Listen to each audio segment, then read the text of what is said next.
Pemirsa, dinamika politik menjelang penyusunan kabinet dan penentuan pimpinan MPR RI berpeluang membentuk poros baru.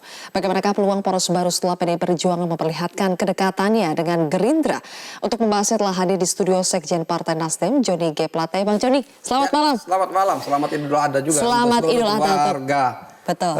Umat Muslim di Terima Indonesia. kasih Bang Joni. Bang Joni, benarkah sekarang terbentuk poros Teguh Umar Kertanegara versus poros Gondang Dia? Ini seperti politik anak kecil dikasih permen. Kenapa tuh Bang? Langsung senang aja begitu ya.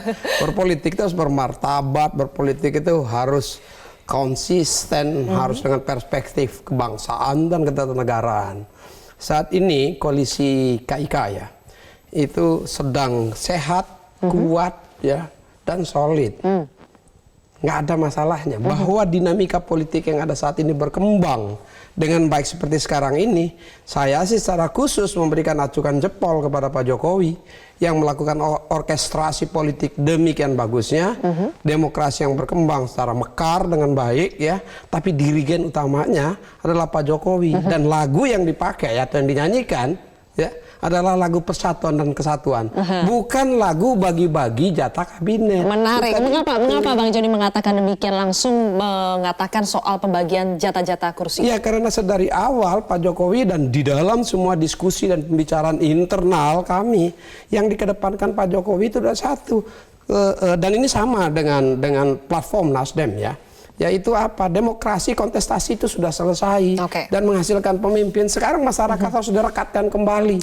Dan ini diawali oleh siapa? Oleh Pak Jokowi, dan semuanya sekarang bernyanyi lagu yang dinyanyikan oleh Pak Jokowi, yaitu Bersatu. Tapi apakah betul Nasdem membantah bahwa sekarang tidak terbentuk poros yang tadi saya sebutkan, poros Kertanegara Teguh Umar dengan poros Gondang Dia? Dalam kaitan dengan membangun bangsa, Pak Jokowi sudah sampaikan, bahkan di MRT sudah, di SICC di Sentul juga, mari kita membangun bangsa bersama-sama, kita bangun negara. Itu sudah disampaikan.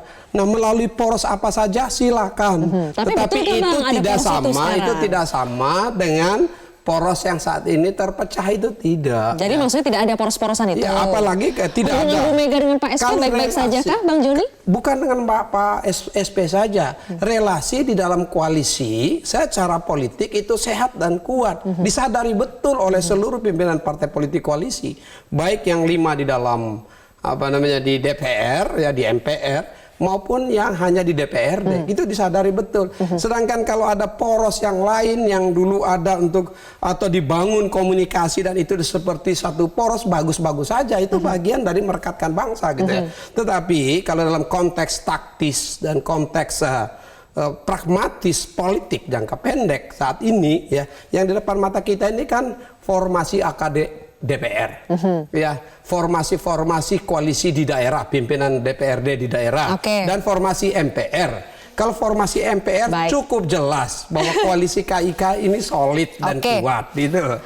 Saya nanti ingin bertegas lagi sebetulnya karena merasa belum puas. Jadi apakah betul sekarang Bu Mega dekat dengan Gerindra dan koalisi yang lain, parpol yang lain resah dengan hal itu? Nanti ditahan dulu Bang Joni, kami akan kembali sesaat lagi.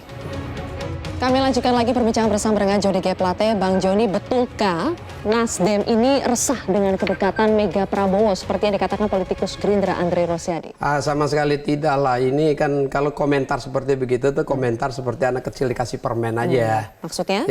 Ya dikasih permen senang, seolah-olah ada satu yang besar di situ. Dan menjadi penting itu tidak ada ya. Koalisi kita ini sehat dan komunikasi politik yang dilakukan baik oleh Pak Joko Widodo, oleh Ibu Mega, oleh Bang Surya, oleh Pak Erlangga dan seluruh pimpinan koalisi lainnya, bahkan sampai di tingkat bawah ya, sekjen dan jajaran di bawahnya, itu baik dalam konteks apa? Menjawab tujuan dan permintaan Pak Jokowi merekatkan bangsa. Dan itu bagus-bagus saja. Tetapi tidak merubah formasi koalisi. Tidak merubah formasi koalisi. Maksudnya menutup peluang bagi partai lain termasuk Gerindra untuk bergabung dalam koalisi KIK? Bukan menutup peluang. Berpikir aja tidak. Kan sudah disampaikan dari kita. Berpikir saja tidak, apalagi membicarakan. Apalagi membuat peluang, nggak ada. Itu saat ini tidak. Ya selama kampanye Pilpres ada 2 kelompok besar koalisi kelompok kami KIK bekerja secara sungguh-sungguh serius ya untuk memenangkan Pak Jokowi K. Maruf. Baik. Kelompok Gerindra dan teman-temannya bekerja secara serius untuk apa? Mematahkan, mengalahkan dan menghancurkan Pak Joko Widodo dan K. Maruf. Itu sudah jelas. Saat ini saya kira kalau secara realistis saat ini ya harap boleh, tapi secara realistis politik ya saya kira itu tidak. Tetapi ya kabinet itu ada di tangan Pak Jokowi. Pak Jokowi pasti tahu betul. Bila saja Gerindra dibuka ruangnya atau ingin masuk ke dalam, pembicaraan konsesi politik itu perlu dilakukan yang apa? Pembicaraan yang seimbang. Saat ini belum ada pembicaraannya sama sekali. Belum ada pembicaraan dan jelas bagi Nasdem berpikir saja tidak untuk merangkul parpol untuk masuk ke dalam KIK. Harus jelas ya. Berpikir saja tidak dalam konteks kerjasama politik di luar kabinet. Kabinet itu ada di Pak Jokowi. Tapi dalam secara realistis ya melihat perkembangan politik dan riwayat politik di Indonesia untuk bergabung di saat awal pada saat pengumuman kabinet bulan Oktober nanti ya itu hampir mustahil. Realistis sedikit. Setelah itu marilah kita berbicara dalam konteks kebangsaan dan konsesi-konsesi politik yang besar ya untuk membuka ruang kerjasama politik. Terakhir sekali mohon singkat Bang Joni. Kita melihat bagaimana Bu Mega begitu mengistimewakan Prabowo dalam Kongres PDI Perjuangan, bahkan nama-nama ketum parpol lain dalam koalisi itu tidak disebut. Apa tanggapan Nasdem? Tanggapannya sederhana saja. Setiap partai mempunyai cara dan model sendiri-sendiri melaksanakan pendekatan aktivitas bahkan event politik. Yang masing-masing itu gaya yang ada di PDIP kami hormati itu. Kalau gaya di Nasdem lain lagi di Nasdem pasti glamour caranya ya dengan pendekatan modern. Ada gaya berbeda juga nih Bang Joni. Bu Mega belak-belakan meminta soal jatah menteri harusnya terbanyak, sementara Nasdem mengatakan lagi-lagi tidak meminta apapun. Apakah itu betul? Persis juga. Itu harus kami hormati. Ya, PDIP sebagai bagian dari koalisi, Ibu Mega minta kepada Pak Joko Widodo di dalam kongres yang hal yang normal dan wajar, tidak ada aturan yang dilanggar di situ, ya. Dan itu gaya yang ada dan sah dan wajar juga. Pak Jokowi menjawabnya secara elegan di situ. Tapi ya kita mempunyai aturan dan cara yang berbeda-beda. Nasdem akan tetap konsisten ya untuk menghormati aturan ketatanegaraan kita. Ini bukan cuma call politik. Masing-masing partai punya cara yang berbeda. Apakah masih bisa tetap solid? Nah, bukan. Ini sikap politik kami menyerahkan pada Pak Joko Widodo. Tidak ada yang berbeda dalam kaitan dengan tujuan kerjasama. Dalam kaitan dengan cara itu masing-masing menggunakan caranya sendiri. Terima kasih Bang Joni G. Plate telah bergabung bersama kami. Pemirsa, kami masih akan kembali lagi dengan informasi lainnya sesaat lagi.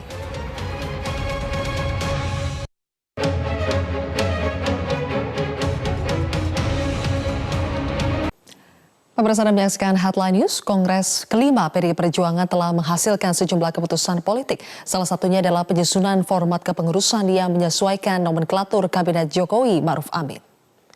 Kongres kelima PDI Perjuangan telah melantik 27 orang pengurus pusat yang akan membantu Megawati Soekarno Putri hingga 5 tahun ke depan. Pengurus DPP yang dilantik lebih banyak diisi kader-kader yang pernah menjabat di periode sebelumnya.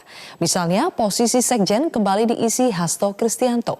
Sementara nama baru yang masuk struktur partai diantaranya Wali Kota Surabaya Tri Risma Harini. Dalam struktur baru, Risma menjabat sebagai Ketua Bidang Pendidikan dan Kebudayaan DPP PDI Perjuangan. Sekjen PDI Perjuangan Hasto Kristianto mengatakan struktur DPP PDI Perjuangan hasil Kongres kelima di Bali ini akan menyesuaikan nomenklatur kabinet yang akan disusun oleh Presiden Joko Widodo.